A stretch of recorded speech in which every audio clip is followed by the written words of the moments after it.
આ ત્રણ સ્ત્રીઓએ ભૂલથી પણ શિવલિંગ પર પાણી ન ચડાવવું જોઈએ. એક સમયની વાત છે, દેવી પાર્વતી કૈલાસ પર્વત પર ભગવાન શિવ પાસે આવ્યા અને તેમણે શિવજીને પૂછ્યું કે પ્રભુ, તમે જ શરૂઆત છો ને તમે જ અંત છો, તમારા લીધે જ બધાનું મૃત્યુ થાય છે. પણ આજે હું તમારી પાસે એ જાણવા આવી છું કે શ્રાવણ મહિનામાં શિવલિંગ પર પાણી ચડાવવાનો નિયમ શું છે, કઈ સ્ત્રી શિવલિંગ પર પાણી ચડાવી શકે અને કઈ નહીં. મને આ વાત સમજાવો અને સાથે એ પણ કહો કે કઈ સ્ત્રીએ શ્રાવણ સોમવારનું વ્રત ન કરવું જોઈએ. મારા મનમાં જે સવાલો છે તેના જવાબ આપીને મારી ચિંતા દૂર કરો. ત્યારે ભગવાન શિવે હસીને બોલ્યા કે હે દેવી પાર્વતી, આજે તમે લોકોના ભલા માટે બહુ સારો સવાલ કર્યો છે. શ્રાવણમાં શિવલિંગ પર પાણી ચડાવવાના કેટલાક ખાસ નિયમો હોય છે. તે નિયમો પાળીને જ પાણી ચડાવવું જોઈએ. જો કોઈ માણસ આ નિયમો નથી પાળતો તો તેને બહુ મોટું પાપ લાગે છે. હે દેવી, જ્યાં નિયમો નથી પડાતા ત્યાંથી હું ગુસ્સે થઈને ચાલ્યો જાઉં છું. પછી ભગવાન શિવે કહ્યું કે હે પ્રિય, આજે હું એવી ત્રણ સ્ત્રીઓ વિશે જણાવીશ જેમને શિવલિંગ પર પાણી ન ચડાવવું જોઈએ. આ સ્ત્રીઓને શિવલિંગ પર પાણી ચડાવવાનું કોઈ સારું ફળ નથી મળતું, ઉલટું તેમને મોટું પાપ લાગે છે. શિવલિંગ મારું જ સાચું રૂપ છે. જે રોજ તેની પૂજા કરે છે, હું હંમેશા તેની રક્ષા કરું છું. તમે જોયું હતું ને કે કેવી રીતે 12 વર્ષના માર્કેડેને મેં અમર બનાવી દીધા હતા. હે પાર્વતી, શિવલિંગ પર પાણી ચડાવવાના નિયમ કહેતા પહેલા હું તમને મારી એક ભક્ત કવિતાની જૂની વાર્તા સંભળાવું છું. તમે તેને ધ્યાનથી સાંભળજો. જે પણ સ્ત્રી શ્રાવણ મહિનામાં આ જૂની વાર્તા સાંભળે છે તેને 100 વર્ષ સુધી શિવલિંગ પર પાણી ચડાવવા જેટલું પુણ્ય મળે છે. જે ભક્ત આ વાર્તાને પૂરે ધ્યાનથી સાંભળે છે અને બીજાને કહે છે, તેના બધા દુઃખ દૂર થઈ જાય અને તેની ગરીબી પણ જતી રહે છે. તે દુનિયાની મોહમાયામાંથી મુક્ત થઈ જાય છે. અને ત્યારે માતા પાર્વતીજીએ કહ્યું કે હે સ્વામી, તમારા મુખેથી આ વાર્તા સાંભળવી એ મારા માટે ખૂબ જ મોટી વાત છે. મહેરબાની કરીને મને તે વાર્તા કહો, હું તેને ધ્યાનથી પૂરી સાંભળીશ. અને ત્યારે ભગવાન શિવ દેવી પાર્વતીજીને એ વાર્તા કહેવા લાગ્યા. આ વાર્તાને ધ્યાનથી પૂરી સાંભળજો, કારણ કે અડધું જ્ઞાન નુકસાન કરી શકે છે. તો ચાલો તમને સંભળાવીએ તે જ વાર્તા જે ભગવાને માતા પાર્વતીજીને કહી હતી. તમને બધાને વિનંતી છે કે આ વાર્તા સાંભળતા પહેલા કમેન્ટમાં હર હર મહાદેવ લખી અને હાજરી જરૂર પુરાવજો. ભગવાન શિવ કહે છે કે હે દેવી પાર્વતી, જૂના સમયની આ વાત છે. રામનગર શહેરમાં વિજય નામનો એક બ્રાહ્મણ રહેતો હતો. વિજય ખૂબ જ હોશિયાર, દેખાવડો, ગુણવાન અને બધું જ જાણનારો હતો. તેણે વેદો પણ ભણ્યા હતા. તે શહેર પાસે જ એક બીજું શહેર હતું અને ત્યાં દેવજી નામનો એક ભણેલો બ્રાહ્મણ રહેતો હતો. તેની એક દીકરી હતી જેનું નામ કવિતા હતું. તે શિવજીની બહુ ભક્તિ કરતી હતી. તે રોજ શિવલિંગ પર પાણી ચડાવતી અને પૂજા કરતી અને ત્યાર પછી જ તે દિવસનું કામ શરૂ કરતી. કવિતાને સારો વર મળે તે માટે 16 શ્રાવણ સોમવારના વ્રત પણ કર્યા હતા. તેના પિતા દેવજીએ તેને બહુ પ્રેમથી ઉછેરી હતી. તે દીકરી બહુ સુંદર અને ગુણવાન હતી. જ્યારે કવિતા લગ્ન જેવડી થઈ ત્યારે દેવજીને તેના લગ્નની ચિંતા થવા લાગી. તેણે પોતાની પત્નીને કહ્યું કે હે પ્રિય, આપણી દીકરી હવે મોટી થઈ ગઈ છે, આપણે તેના લગ્ન કરી દેવા જોઈએ. ત્યારે તેની પત્નીએ કહ્યું કે હે સ્વામી, મારી નજરમાં એક સારો બ્રાહ્મણ છે. તે મારા ભાઈના શહેર રામનગરમાં રહે છે. તેનું નામ વિજય છે. હું તો કહું છું કે આપણી દીકરીના લગ્ન તેની સાથે જ કરાવી દઈએ. અને ત્યારે દેવજીએ કહ્યું કે હે પ્રિય, તું સાચું કહે છે. મેં પણ વિજયની વિશે બહુ સાંભળ્યું છે. હું કાલે જ તેની પાસે આપણી દીકરીના લગ્નની વાત કરવા જાઉં છું. અને પછી દેવજી લગ્નનો પ્રસ્તાવ લઈ અને વિજયના ઘરે ગયા. ત્યારે વિજય ઘરમાં પોતાના મા બાપની સેવા કરી રહ્યો હતો. દેવજીએ વિજયને આમ સેવા કરતા જોયો તો તે ખૂબ જ ખુશ થયા. તેમણે વિચાર્યું કે આ છોકરો ખૂબ સારો છે, તે ખુશીથી પોતાના મા બાપની સેવા કરે છે. જ્યારે વિજય દેવજીને દરવાજા પર જોયા તો તેમનું સ્વાગત કર્યું અને કહ્યું કે પધારો, તમારું સ્વાગત છે, કહો હું તમારી શું મદદ કરું. વિજયનો આવો સારો વ્યવહાર જોઈને દેવજી ખૂબ જ ખુશ થઈ ગયા. અને તેમણે જોયું કે વિજયનું ઘર બહુ પવિત્ર અને સાફ હતું. તેના ઘરમાં શિવલિંગ પણ હતું અને તે રોજ તેની પૂજા કરતો હતો. આ કારણે એ દેવજીને ભરોસો થઈ ગયો. તેમણે વિચાર્યું કે વિજય તેમની દીકરી માટે સારો વર છે. ત્યારે દેવજીએ વિજયને કહ્યું, હે દીકરા, હું તારી પાસે મારી દીકરી સાથે તારા લગ્નની વાત કરવા આવ્યો છું. મારી દીકરી માટે તારા જેવો સારો વર બીજે ક્યાંય નહીં મળે. ત્યારે વિજયના મા બાપ પણ આ વાત સાંભળીને ખૂબ જ ખુશ થઈ ગયા. અને વિજયને એ લગ્ન માટે મનાવી લીધો. પછી વિજય પણ લગ્ન માટે તૈયાર થઈ ગયો. સારો સમય જોઈ અને લગ્નનું મુહૂર્ત કઢાવ્યું અને એક પવિત્ર જગ્યાએ વિજય અને કવિતાના લગ્ન થઈ ગયા. કવિતા બહુ સુંદર હતી. તેને જોઈને વિજય પણ ખૂબ ખુશ થયો. કવિતા બહુ સુંદર, ગુણવાન અને સારા ચારિત્રવાળી હતી. લગ્ન પછી જ્યારે કવિતા સાસરે ગઈ ત્યારે તે પોતાના પતિ અને સાસુ સસરાની બહુ સેવા કરતી. પોતાની મીઠી વાણી અને સારા કામથી તેણે બધાના દિલ જીતી લીધા. કવિતાના સાસરિયા પણ તેનાથી ખૂબ જ ખુશ રહેતા. કવિતા રોજ તેના પતિથી પહેલા ઉઠી અને ઘરને સાફ કરતી, પછી નાહીને પૂજા અને ઘરમાં જઈને પૂજા કરતી. તે રોજ શિવલિંગ પર પાણી અને બિલીપત્ર ચડાવતી.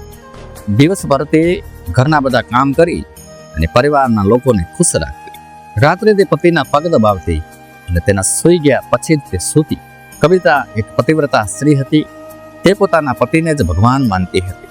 તેણીએ ક્યારેય બીજા કોઈ પુરુષ વિશે વિચાર્યું પણ ન હતું.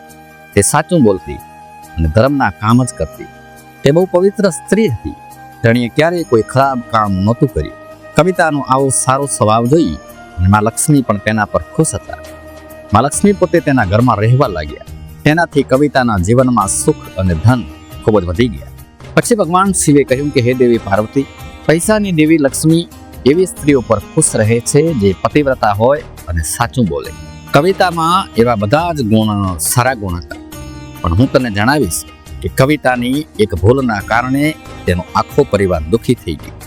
તેના જીવનમાં ખાલી ઝઘડા અને દુઃખ જ આવવા લાગ્યા. હે દેવી પાર્વતી, એક દિવસની વાત છે.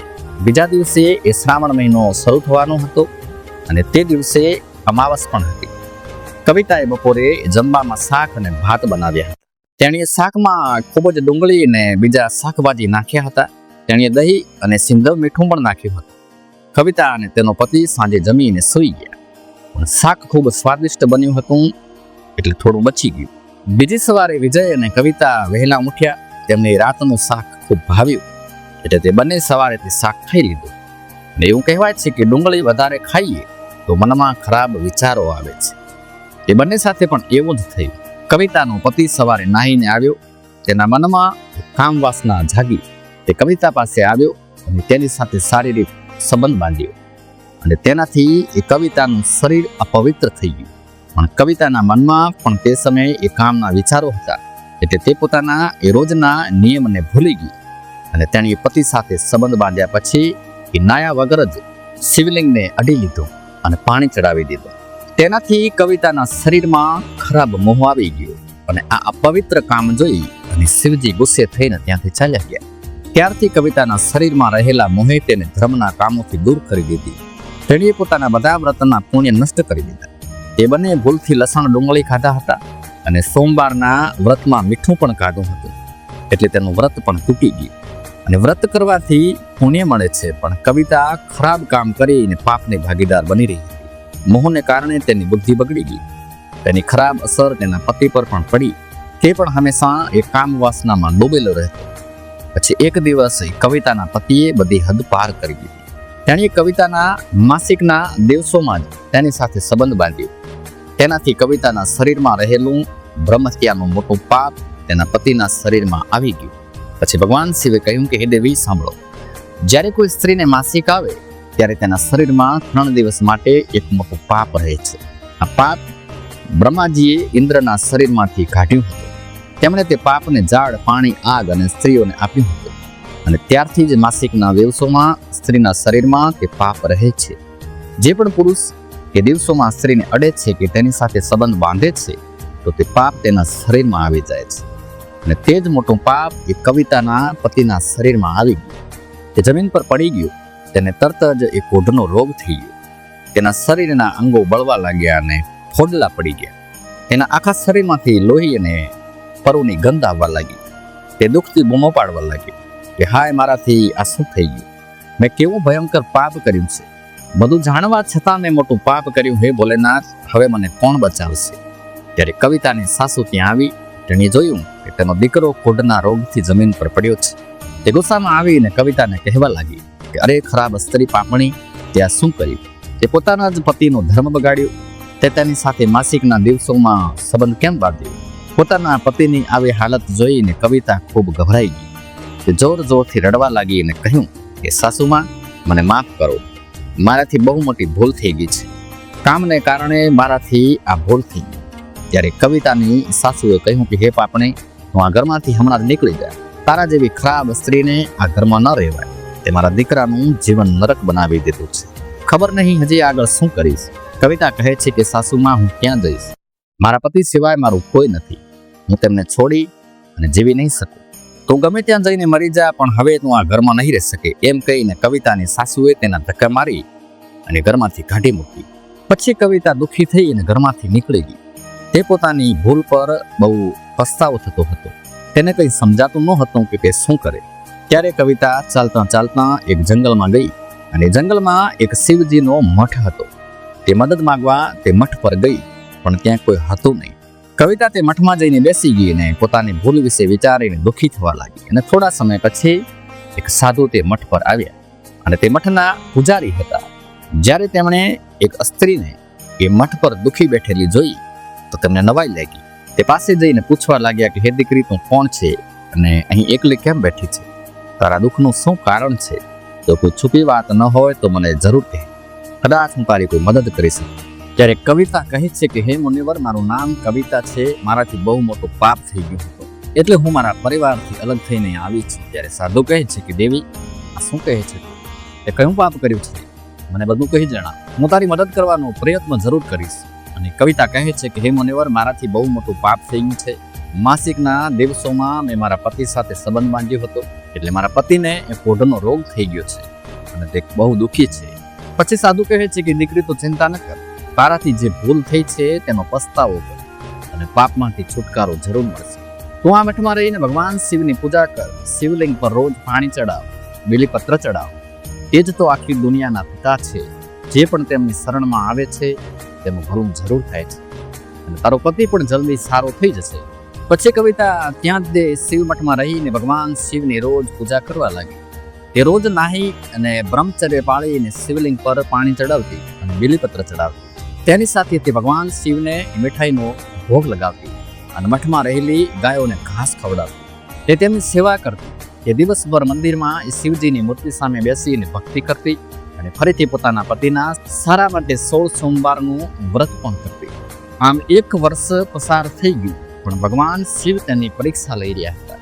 હવે બીજો શ્રાવણ મહિનો શરૂ થયો ત્યારે સાધુ મહારાજે કહ્યું કે હે દીકરી, તું આ શ્રાવણ મહિનામાં આ બધા સોમવારનું વ્રત કર અને હંમેશા શિવજીનું ધ્યાન કર.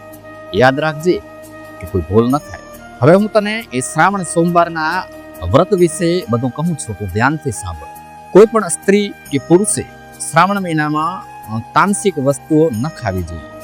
જે વસ્તુઓની મનાઈ હોય તે પણ ન ખાવી જોઈએ. હે દીકરી, શિવલિંગ પર ભૂલથી પણ કેતકીના ફૂલ કે તુલસીના પાન ન ચડાવવા જોઈએ અને શિવજીની પૂજામાં શંખનો ઉપયોગ પણ ન કરવો જોઈએ. શિવલિંગ પર ક્યારેય હળદર, કંકુ અને સિંદૂર ન ચડાવવું જોઈએ. હવે તું સાચા મનથી એ ભોળેનાથની પૂજા કર. એ જરૂર તારી બધી ઈચ્છાઓ પૂરી કરશે. હવે કવિતા આ જ રીતે એ સોમવારના વ્રત કરવા લાગી, પણ તેને કોઈ સારો અનુભવ નહોતો થઈ રહ્યો. તેનાથી નિરાશ થઈ તેણે એક દિવસ આત્મહત્યા કરવાનો વિચાર કર્યો, કારણ કે તેના જીવનમાં કોઈ સુધારો નહોતો દેખાઈ રહ્યો. ત્યારે તે શિવ મઠ પાસે એ નદી કિનારે ગઈ અને ભગવાન શિવને યાદ કરીને પાણીમાં ડૂબી ગઈ. પણ તે જ સમયે એક ચમત્કાર થયો. જેવી કવિતા પાણીમાં ગઈ તેવી જ તે પાછી પાણીમાંથી બહાર આવી. જ્યારે તેની આંખો ખોલી તો તેની સામે પોતે ભગવાન શિવ ઊભા હતા. ભગવાન શિવ કવિતાની શ્રદ્ધા અને ભક્તિથી એ ખુશ થઈ ગયા અને તેને દર્શન આપ્યા. ભગવાન શિવને પોતાની સામે જોઈને કવિતા તેમને વારંવાર પ્રણામ કરવા લાગી અને તેમની સ્તુતિ કરવા લાગી. ત્યારે ભગવાન શિવે કવિતાને કહ્યું કે હે દીકરી, તે બહુ શ્રદ્ધા અને ભક્તિથી મારી પૂજા કરી છે, એટલે હવે હું તારા પર ખુશ છું. કે તારી શું ઈચ્છા છે? ત્યારે કવિતા કહે છે કે પ્રભુ, મહેરબાની કરીને મને કહો, મારી કઈ ભૂલના કારણે મારા મનમાં કામના વિચારો આવ્યા અને મારાથી મોટું પાપ થયું અને મારા પતિને કોઢનો રોગ થઈ ગયો. ભગવાન શિવ કહે છે કે દીકરી, હવે ધ્યાનથી સાંભળ. તારાથી ભૂલમાં એક પાપ થયું હતું, જેના કારણે તારી અંદર ખરાબ મોહ આવી ગયો હતો. એક દિવસ શ્રાવણ મહિનામાં તામસિક વસ્તુ ખાઈ અને તે તારા પતિ સાથે સંબંધ બાંધ્યો. ત્યાર પછી તે નાયા વગર જ શિવલિંગને અડી પાણી ચડાવ્યું. પતિ પત્ની જ્યારે સંબંધ બાંધે છે ત્યારે તેમનું શરીર અપવિત્ર થઈ જાય છે. આવી હાલતમાં શિવલિંગને ક્યારે અડવું ન જોઈએ. શિવલિંગ મારો જ અવતાર છે તે અપવિત્ર હાલતમાં જ શિવલિંગ પર પાણી ચડાવ્યું હતું. તે કારણે મેં તારું ઘર છોડી દીધું અને પછી તારી અંદર મોહ આવી ગઈ. તે જ મોહને કારણે તારા અને તારા પતિની અંદર કામ વાસના વધી ગઈ અને માસિકના દિવસોમાં સંબંધ બાંધવાના કારણે તારા પતિને કોઢનો રોગ થઈ ગયો. ત્યારે કવિતા કહે છે કે પ્રભુ, ભૂલથી મારાથી આ મોટું પાપ થઈ ગયું. હવે આ પાપનો પસ્તાવો કેવી રીતે કરું? ભગવાન શિવ કહે છે કે કવિતા, તે આ પાપનો પસ્તાવો કરી લીધો છે. તે 1 વર્ષ સુધી બ્રહ્મચર્ય પાળ્યું છે અને 16 સોમવારનું વ્રત પણ કર્યું છે. એટલે હવે હું પાપમાંથી મુક્ત છું. કવિતા કહે છે કે પ્રભુ, મહેરબાની કરીને મને કહો, કઈ હાલતમાં શિવલિંગ પર પાણી ન ચડાવવું જોઈએ અને તેના શું શું નિયમ છે? ત્યારે ભગવાન શિવ કહે છે કે દીકરી, હવે હું તને શિવલિંગ પર પાણી ચડાવવાના નિયમ કહું છું, તો તેને ધ્યાનથી સાંભળ. એ દીકરી, શિવલિંગ બહુ પવિત્ર હોય છે અને તે મને બહુ ગમે છે, એટલે તેની એ પવિત્રતા જાળવવી જોઈએ. શિવલિંગને ક્યારેય ગંદી હાલતમાં અડવું ન જોઈએ. જે સ્ત્રીને માસિક આવ્યું હોય તેણીએ તેને ક્યારેય અડવું ના જોઈએ. માસિકના દિવસોમાં સ્ત્રીના શરીરમાં બ્રહ્મહત્યાનું પાપ હોય છે. એવામાં સ્ત્રીએ શિવલિંગ પર પાણી ન ચડાવવું જોઈએ. કોઈ પણ સ્ત્રી અને પુરુષે સંબંધ બાંધ્યા પછી શિવલિંગને અડવું ના જોઈએ અને ન તો તેના પર પાણી ચડાવવું જોઈએ. સંબંધ બાંધવાથી સ્ત્રી અને પુરુષનું શરીર અપવિત્ર થઈ જાય છે અને આવી હાલતમાં શિવલિંગને અડવાથી દોષ લાગે છે. તે મોટો પાપ છે. એ દીકરી, જે સ્ત્રી પોતાના પતિને છોડીને જતી રહી હોય, જે લગ્ન પછી પોતાના પતિને છોડીને બીજા પુરુષ સાથે રહેતી હોય, એવી સ્ત્રીએ પણ શિવલિંગ પર પાણી ન ચડાવવું જોઈએ. શિવલિંગની પૂજા કરવાનો હક ફક્ત પતિવ્રતા કે કુંવારી સ્ત્રીઓને જ છે. જે સ્ત્રી આળસુ, ખરાબ કામ કરનારી કે ઘણા પુરુષો સાથે સંબંધ બાંધે છે, તેમણે શિવલિંગ પર પાણી ન ચડાવવું જોઈએ. પછી ભગવાન શિવ કહે છે, કવિતા, મેં તને શિવલિંગ પર પાણી ચડાવવાના ખાસ નિયમ બતાવ્યા છે, તો તેને ધ્યાનમાં રાખજે. ત્યારે કવિતા કહે છે કે હે પ્રભુ, મારા પતિ કોઢના રોગથી દુઃખી છે. મહેરબાની કરીને મારા પતિને રોગમાંથી મુક્ત કરો. ત્યારે શિવજી કહે છે કે દીકરી, તે આ શિવલિંગની 1 વર્ષ સુધી પૂજા કરી છે અને રોજ બિલીપત્ર ચડાવ્યા છે. ઝાડમાં બિલીપત્ર મને સૌથી વધુ ગમે છે. શિવલિંગ પર તે જે બિલીપત્ર ચડાવ્યા હતા, હું તેના પાન લઈ જઈ અને પોતાના પતિને એ છોપી રીતે ખવડાવી દે. ત્યાર પછી તે રોગ અને પાપમાંથી મુક્ત થઈ જશે. આટલું કહીને ભગવાન શિવ ગાયબ થઈ જાય છે. આ સાંભળી અને કવિતા ખૂબ જ ખુશ થઈ ગઈ અને ભગવાન શિવને વારંવાર પ્રણામ કરીને આભાર માને છે. પછી કવિતા શિવલિંગ પર ચડાવેલા બિલીપત્રના થોડા પાન લઈને ઘરે જાય છે અને પોતાના કોઢવાળા પતિને ખવડાવી દે છે. શિવલિંગના પાન ખાતા જ તેનો પતિ એકદમ સારો થઈ જાય છે અને કવિતાને ગળે લગાવી લે છે. કવિતાની સાસુ પણ જ્યારે આ ચમત્કાર જોવે છે તો તે પણ ખૂબ ખુશ થઈ જાય છે અને પછી તે બધા ખુશીથી રહેવા લાગે છે.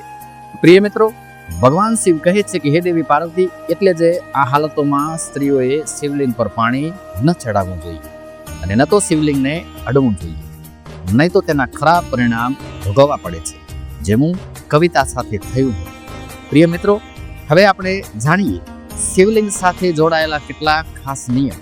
શું તમે જાણો છો, ભગવાન શિવજીની પૂજામાં આ 3 વસ્તુઓનો ઉપયોગ ન કરવો જોઈએ. તમને પુણ્યને બદલે પાપ મળશે. તો ચાલો જાણી લઈએ કે કઈ છે તે 3 વસ્તુઓ. તો સૌથી પહેલા છે તુલસીના પાન. જી હા, તુલસી માતા લક્ષ્મીનું રૂપ છે અને માતા લક્ષ્મી ભગવાન વિષ્ણુજીના પત્ની છે, એટલે તુલસીના પાન ક્યારે શિવલિંગ પર ન ચડાવવા જોઈએ. બીજું છે શંખ. શિવજીએ શંખચૂર્ણ નામના રાક્ષસને માર્યો હતો અને તેના જ એ હાડકામાંથી શંખ બન્યો છે. ત્રીજું છે કેતકીનું ફૂલ. પુરાણો મુજબ ભગવાન વિષ્ણુ અને બ્રહ્માજીના ઝઘડામાં કેતકીના ફૂલે બ્રહ્માજીનો ખોટો સાથ આપ્યો હતો અને ભગવાન શિવે આ ઝઘડામાં ન્યાય કરનાર હતા, એટલે શિવજીએ એ કેતકીનું ખોટું પકડી લીધું અને તેને શ્રાપ આપ્યો કે તારો ઉપયોગ મારી પૂજામાં નહીં થાય. ભગવાન શિવને પીળા અને સફેદ કલરના ફૂલ ગમે છે, તમે તેમને જરૂર ચડાવો. ધતુરાના ફળ અને ફૂલ પણ ચડાવી શકો છો. સાથે જ દૂધ અને ચંદનનો લેપ લગાવો, એ પણ શુભ મનાય છે. પુરાણોમાં શિવલિંગને જ દુનિયાનું કેન્દ્ર માનવામાં આવ્યું છે અને આ કેન્દ્રથી આખી દુનિયાને શક્તિ મળે છે. શિવલિંગથી જ આ દુનિયા બની છે, એટલે શિવલિંગને એ શક્તિનું કેન્દ્ર મનાય છે. તેની પાસે કોઈ એવી વસ્તુ ન રાખવી જોઈએ જેનાથી શિવલિંગમાંથી નીકળતી શક્તિ નકારાત્મક ન બને. વાસ્તુ શાસ્ત્ર મુજબ જો આવી વસ્તુઓ શિવલિંગ પાસે રખાય છે તો ઘરનું વાતાવરણ પણ નકારાત્મક થઈ જાય છે. જેમ કે એક સાથે 2 શિવલિંગ, તુલસીનો છોડ, કોસાના વાસણ નંદીને પણ પાસે ન રાખવા જોઈએ. નંદીને થોડાક દૂર રાખવા જોઈએ. પૂજાની જગ્યા પર કે તેની આસપાસ ગંદી કે અપવિત્ર વસ્તુઓ ભૂલથી પણ ન રાખવી જોઈએ. જેમ કે ચામડાની વસ્તુઓ, મરેલા માણસની રાખ કે હાડકાં, માંસ વગેરે. મંદિર અને તેની આસપાસ સાફ સફાઈ અને પવિત્રતા હોવી જરૂરી છે. જે માણસ શિવજીને એ પાણી ચડાવતી વખતે 1,00,000 વાર મૃત્યુંજય મંત્રનો જાપ કરે છે, તેના શરીરના બધા રોગો દૂર થઈ જાય છે અને તેનું શરીર શુદ્ધ થઈ જાય છે. જે 2,00,000 વાર મૃત્યુંજય મંત્રનો જાપ કરે છે તેને પોતાના ગયા જન્મની વાતો યાદ આવવા લાગે છે. અને જે માણસ 3,00,000 વાર એ મૃત્યુંજય મંત્રનો જાપ કરે છે તેને મનગમતી વસ્તુઓ મળે છે. એટલે કે જે વસ્તુઓ ઈચ્છે છે તે તેને મળી જાય છે. તો પ્રિય મિત્રો, તમને આ વાર્તા કેવી લાગી કમેન્ટ કરી અને જરૂર કહેજો. જાણકારી સારી લાગી તો વિડીયોને લાઈક જરૂર કરજો અને કમેન્ટમાં હર હર મહાદેવ જરૂર લખજો.